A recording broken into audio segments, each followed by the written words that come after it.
આજે આપણે ભરેલા ગુંદાનું શાક બનાવવાના છીએ અને ભરેલા ગુંદાના શાકમાં સૌથી મોટામાં મોટો કંટાળો તો ગુંદા ભરવાનો આવે છે. તો એક ટ્રીક સાથે આપણે આ શાકની રેસીપી જોઈશું.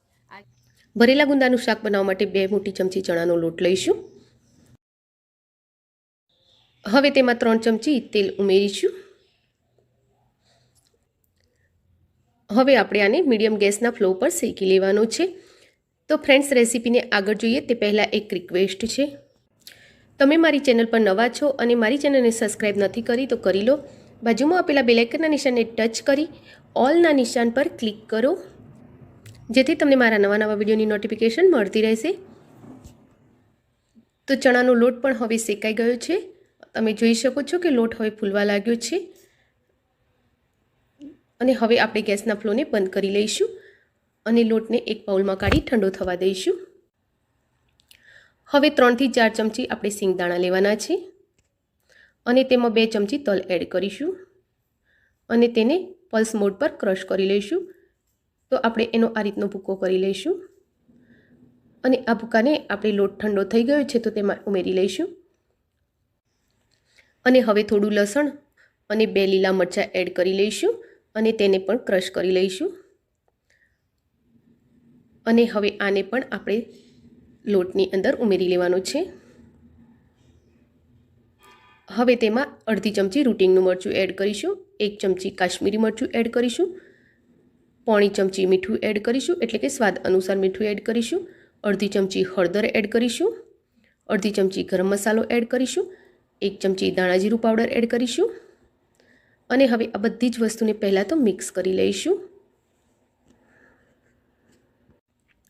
હવે આપણે તેને હાથ વડે થોડું મસળી અને સારી રીતે મિક્સ કરી લઈશું. તો મસાલો આ આપણો રેડી થઈ ગયો છે. તો હવે આપણે ગુંદાને ચીરી લઈશું. તો ગુંદાને મેં પહેલેથી ધોઈ અને કૂરા કરી લીધા છે અને હવે આ રીતે તેનો કટ મારી ટૂથ સ્ટિકની મદદથી તેનો ઠળિયો કાઢી લઈશું.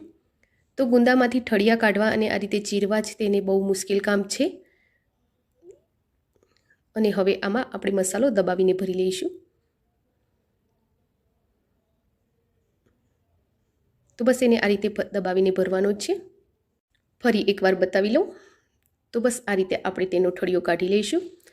આ જેટલું દેખાય છે એટલો ઠળિયો કાઢવો એનો ઇઝી નથી પડતો અને એ જ કંટાળાજનક કામ છે. તો આ હું રેસીપી આપી રહી છું. બાકી તો આ રીતે ગુંદાના 2 ટુકડા કરી એનો ઠળિયો કાઢી લેવાનો. એને ભરવાની કોઈ જ જરૂર નથી. આપણે બસ મસાલો જ એનો આ રીતે રેડી કરીશું. તો મેં અહીં અડધા ગુંદા ભર્યા છે અને અડધાના 2 ટુકડા થઈ ગયા છે. તો એને આ જ રીતે તૈયાર કરી લીધા છે. ગુંદા ભરતા આટલો મસાલો મારો બચી ગયો છે. હવે એક પેનમાં તેલ મૂકી દઈએ અને અડધી ચમચી રાઈ એડ કરીશું. રાઈ ફૂટે એટલે એમાં અડધી ચમચી જીરું એડ કરી લઈશું. જીરું સાતરે એટલે તેમાં થોડી હિંગ એડ કરીશું અને આપણે તૈયાર કરેલા ગુંદાને હવે એમાં એડ કરી લઈશું. તો આ ભરેલા ગુંદા અને આપણા એમનેમ કપાયેલા ગુંદા, બધા જ ગુંદા આપણે એક સાથે જ તેલમાં સાંતળી લઈશું. અને હવે તેને હલાવી 1-2 મિનિટ માટે ઢાંકી અને ચડવા દઈશું. તો ગુંદાને ચડવામાં બહુ ટાઈમ નથી લાગતો અને આપણા ગુંદા સારી રીતે ચડી પણ ગયા છે. એકદમ આસાનીથી 2 ટુકડા થઈ જાય છે. જુઓ, હું તમને નજીકથી બતાવું. તો બસ આ રીતે એને ચમચી વડે કાપતા જ 2 ભાગ થઈ જાય છે. તો ગુંદા આપણા કમ્પ્લીટ થઈ ગયા છે ચડીને. હવે આપણે ગુંદા ભરવા માટે જે મસાલો કર્યો હતો એ આમાં એડ કરી લઈશું. જો તમને મસાલો વધારે લાગતો હોય તો તમે એને ફ્રીજમાં સ્ટોર પણ કરી શકો છો અને અઠવાડિયા પછી પણ એને યુઝ કરી શકો છો. અને હવે તેને હલાવી સારી રીતે મિક્સ કરી લઈશું. જો ગુંદા ભરીને ના કરવા હોય તો તેની 2 ચીરી કરી એને આ રીતે પહેલાં સાંતળી લેવાના અને પછી આ રીતે એનો મસાલો ઉપરથી કરી લેવાનો. ટેસ્ટ ગુંદાના ભરેલા ગુંદા જેવો જ આવશે, એમાં કોઈ જ ફરક પડશે નહીં.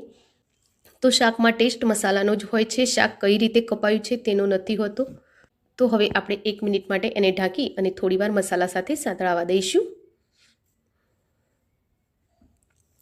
તો હવે ગુંદાના મસાલા ગુંદા સાથે સરસ સેટ થઈ ગયા છે. તો આપણે એમાં 1 બાઉલ દહીં નાખીશું. તો દહીં અહીં મોડું જ લેવાનું છે આપણે. અને હવે તેને સારી રીતે ફટાફટ મિક્સ કરી લઈશું અને જ્યાં સુધી દહીં એકદમ મિક્સ ના થઈ જાય ત્યાં સુધી તેને હલાવીશું. તો ગુંદાનું શાક બનવામાં બહુ ટાઈમ નથી લાગતો. તેને બનવામાં લગભગ 5 થી 7 મિનિટ જેટલો ટાઈમ લાગે છે. અને દહીં હવે આપણું સારી રીતે મિક્સ થઈ ગયું છે અને ચણાના લોટના લીધે તે ઘટ પણ થઈ ગયું છે. તો આપણે રસો જે રીતનો રાખવો હોય તે રીતનું એમાં થોડું ઘણું પાણી એડ કરી લઈશું. હવે તેને હલાવી મિક્સ કરી લઈશું અને ઢાંકણને ઢાંકી તેને થોડીવાર માટે ચડવા દઈશું. તો શાક હવે મારું ચડી અને કમ્પ્લીટ થઈ ગયું છે, તમે જોઈ શકો છો. હવે આમાં 2 ચમચી જેટલો ગોળ એડ કરીશું. તો દહીંની ખટાશ છે એ પ્રમાણે આપણે ગોળ તેમાં એડ કરવાનો છે અને હવે તેને સારી રીતે હલાવી મિક્સ કરી લઈશું. હવે તેને થોડીવાર ઢાંકી દઈએ જેથી કરી ગોળ ઓગળી જાય. તો ગોળ હવે કમ્પ્લીટલી ઓગળી ગયો છે. તો હવે તેમાં લીલા ધાણા એડ કરી લઈએ અને તેને પણ સારી રીતે હલાવી મિક્સ કરી લઈશું. અને એકવાર આપણે મસાલા ચેક કરી લઈએ. તો શાક અહીં ગુંદાનું બહુ જ મસ્ત બન્યું છે. તો હવે તેને સર્વ કરી લઈશું. તો ગુંદાનું આ શાક રોટલી, રોટલા, ભાખરી, પરોઠા કોઈ પણ વસ્તુ સાથે સર્વ કરી શકો છો. તો ફ્રેન્ડ્સ, તમને મારી રેસીપી કેવી લાગી એ કોમેન્ટ બોક્સમાં જરૂરથી લખજો. અને હા, મારી રેસીપી ગમી હોય તો તેને લાઇક અને શેર કરવાનું ભૂલશો નહીં. Thank you for watching my video. જય શ્રી કૃષ્ણ.